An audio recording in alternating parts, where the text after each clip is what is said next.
अस्सलाम वालेकुम नाजरीन, कैसे हैं आप लोग? खैरियत से हैं। जश्न ईद मिलादुन्नबी की तैयारियां कराची में भी रोज़ पे हैं और पूरी जगहों को, अपनी घरों को सजा दिया गया है, मस्जिदों को सजा दिया गया है जगह जगह पे। ये आप जो मनाज़र देख रहे हैं, आपको ये मनाज़र जो दिखा रहा हूँ मैं आपको, ये महमूदाबाद मंजूर कॉलोनी के मनाज़र हैं।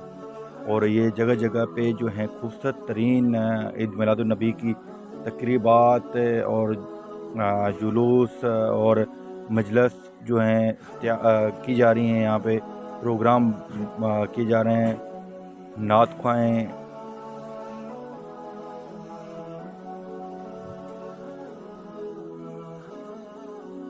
ये कराची के मनाज़र आपको मैं दिखा रहा हूँ, जो ये खूबसूरत तरीन मनाज़र जो हैं आपको ये दिखाता हुआ चल रहा हूँ।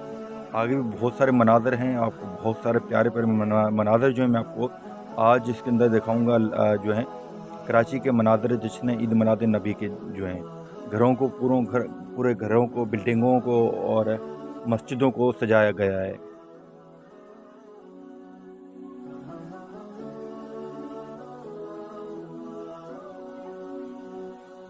ये बेज वगैरह, झंडे वगैरह लगा रखे गए हैं लेने के लिए, बच्चों के लिए, बड़ों के लिए। जो बंदा लगाए, गाड़ियों पे झंडे लगा सकते हैं, बेज लगा सकते हैं।